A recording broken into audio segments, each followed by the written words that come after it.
Hi, welcome to the video. So in this video my focus is going to be on moving diagonally on the guitar. For example, if I do a lick, that moved ascending and then descending on that diagonal. It's the least commonly used direction of the four directions.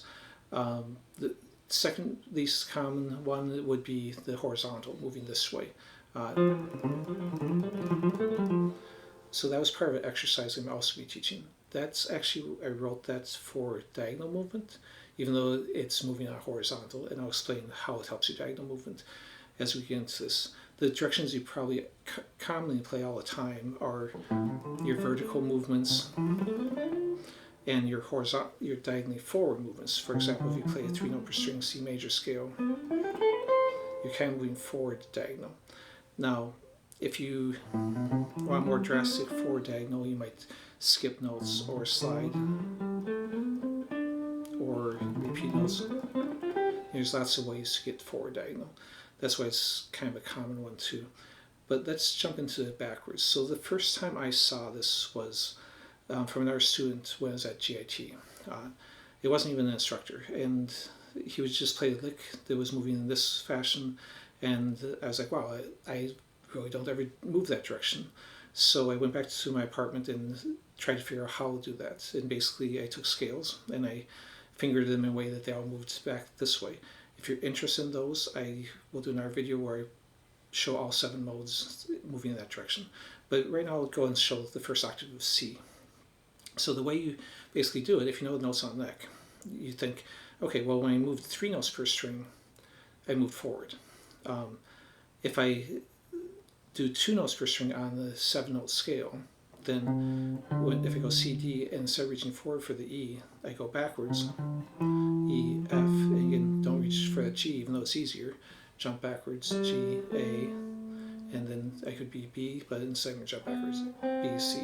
So there's my first octave of a C major scale moving diagonally backwards.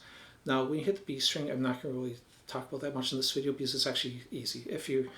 Because the B string already throws it forward and we're either moving back 1 or 2 frets already, it a lot of times cancels out and it ends up just being notes that go directly under it, or it's moving just 1 fret at most. So we'll kind of leave off the B string. It's actually easier for a change instead of harder. Alright, so now you could finger it the way it just was, just skipping your hand back, and a lot of times if I'm improvising I might do a lick and I end up on a finger like this. So if I want to go back here, I'm going to have to jump.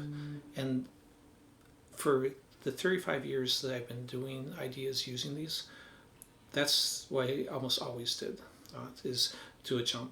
It actually was when I was preparing just a couple days ago for this video that I started doing a different way, which is because I'd never, a lot of times when I do these videos, it forces me to analyze the things I already do a little bit more carefully, and sometimes I come up with better ways to do it. So I think this is a better way.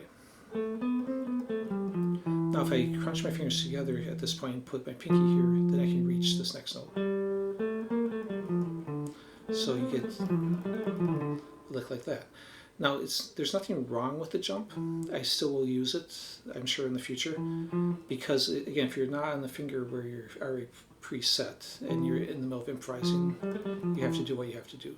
And you can get down where I can get that jump quick enough that there's not a big gap.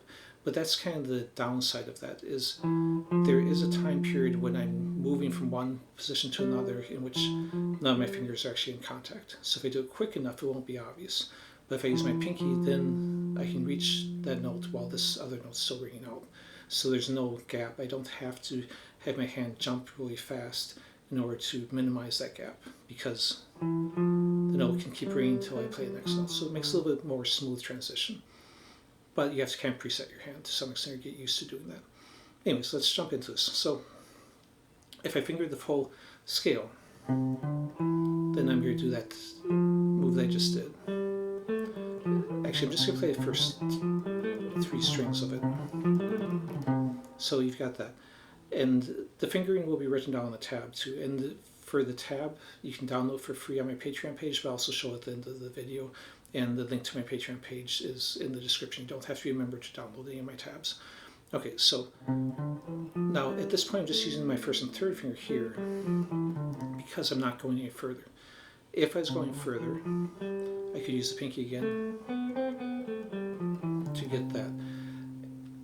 I don't have as strong a feeling about that. Again, I've only been doing these fingerings for a couple days, so I haven't made up my mind completely on this jump because that's only a 1 fret jump. So it's actually not that hard to get your finger moving that quickly enough.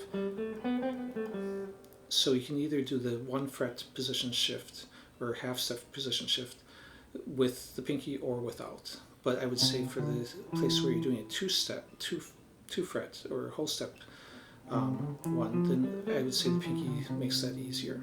Okay, so let's jump into the exercise that basically will teach all this. So the exercise is basically what I was playing earlier. I'm going to do that jump, descending, and with the pinky and the shift. That shifts me forward. Now I can also do that just by shifting my whole hand. Now I'm going to repeat that off each note, so I'm just going to do a scale run to get me up to the next position, and then here. Now this is just in the key of C major.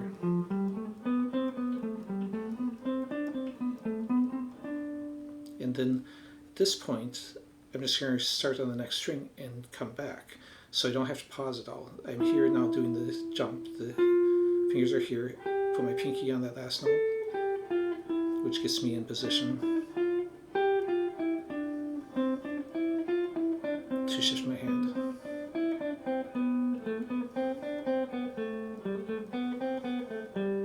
And at this point, I'm right in position to start over.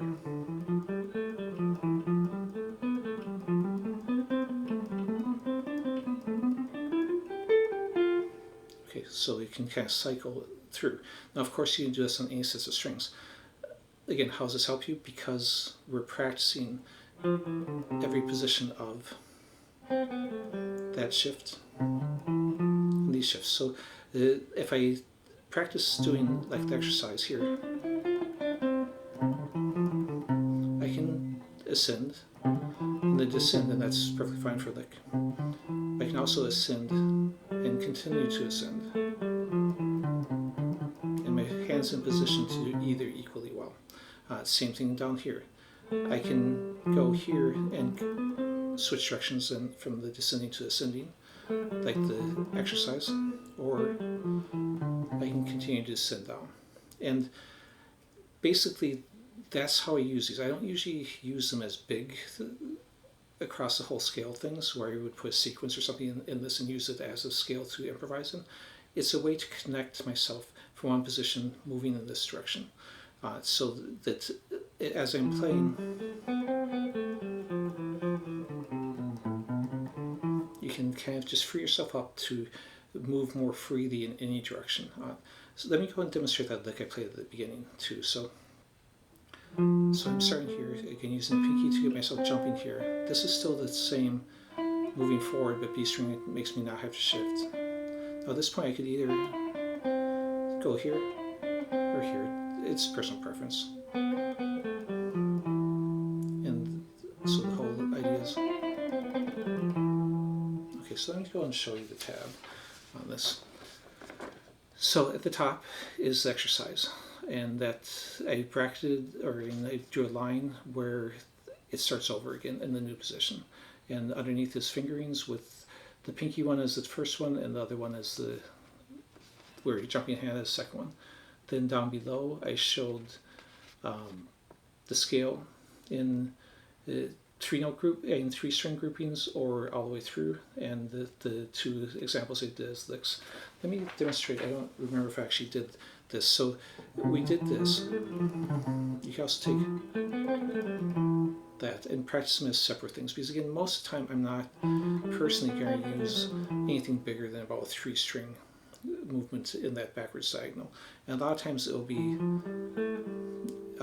as little as maybe just one string jump. Anyways, thanks for watching. If you please like, subscribe, do all that stuff. YouTube recently has been pretty brutal about not showing my videos to people, and by liking, subscribing, leaving comments.